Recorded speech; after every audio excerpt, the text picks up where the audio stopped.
Would you like a drawing of narcissistic personality disorder in pure object relational terms? Let's do it.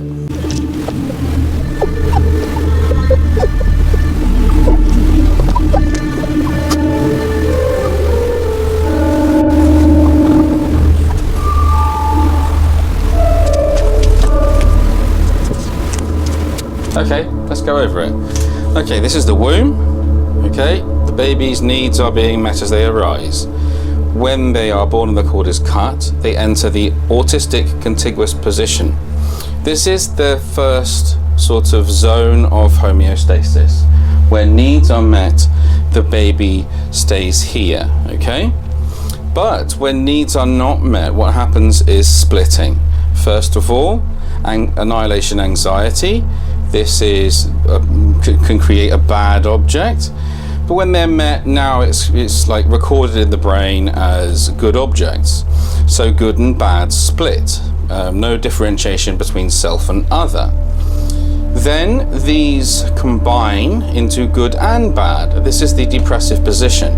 And at this point, consciously felt life actually begins. So where are narcissists? They're here. They're between the autistic contiguous position, a place of raw sensation, but not interoceptive sort of understandings, in terms of there not being a kind of projected layer of feeling, which we would call, and Freud would call, the felt self if he was still around. He called it the bodily ego. So that is interoception. They don't have this. They don't consciously feel emotions because babies at this point don't.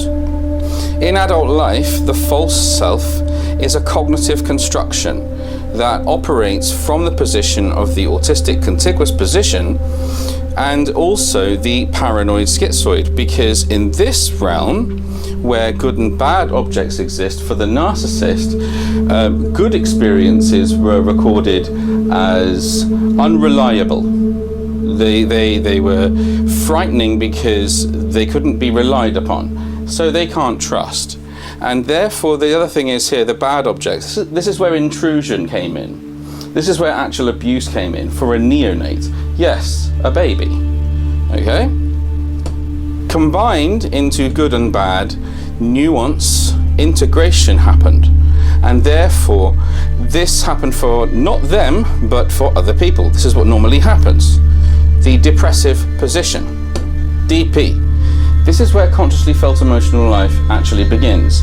The first beginnings of individuation, the building of a true personality. They don't have one, they have a false self which remains here in this realm of high defensibility, because in the paranoid schizoid position there are all the classic ego defenses of narcissistic personality disorder. These ego defenses outlined by Melanie Klein regarding the paranoid schizoid position as omnipotence, devaluation, idealization, fragmentation, all these different things that they actually do. And projective identification is very important. Projection is really important because they can't, a baby at this point can't actually consciously feel their emotions. And so this gets carried forward into adult life and the personality disorder itself. So, is a narcissist stuck in the paranoid schizoid position? No. It's more complex than that. There is an interface that they use between the autistic contiguous position of raw sensation and non-cognition. Okay? No cognition whatsoever. A place of utter void. Nothingness. Now, why do they rage? Because the false self is all cognitive.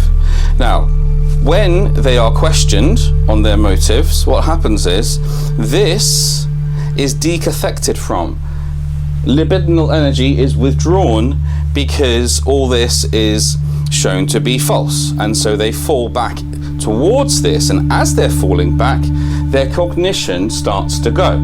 They can't hold their logic together, and the logic and the cognition is all they have left. What happens as a result?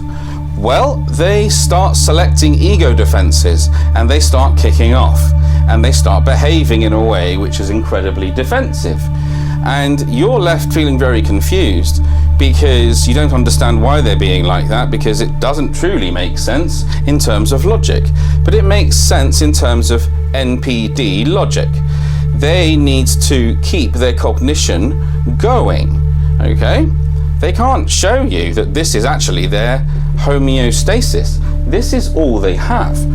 It's what allows them to appear sort of emotionally in control of themselves, but also it allows them to kind of give you the impression that they're above you in certain ways. They want to be part of emotional life, but they can never be part of emotional life because they're stuck here and here in the paranoid schizoid position. They're in between the two. So where are we? We are here. They use their defenses to drag us towards remnants of the paranoid schizoid position that continue to idealize. And that's how they relate. They relate through the paranoid schizoid position as an interface for social life. They are schizoids, but the false self allows them to actually have involvements with people in some way, but it's all cognitive and non-felt and therefore non-relational. This is a place, both the paranoid schizoid position and the autistic contiguous position, of non-felt life. Non-object relational life is here.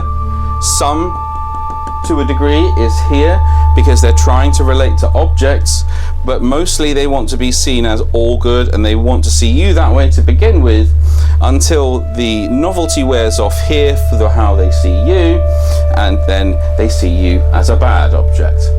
They brought you close to here in the mirroring, and now they start destroying you to the point where the parts of yourself that were here and hadn't integrated start to become louder in volume, and so the psyche in a way is predominantly here, but it's not really.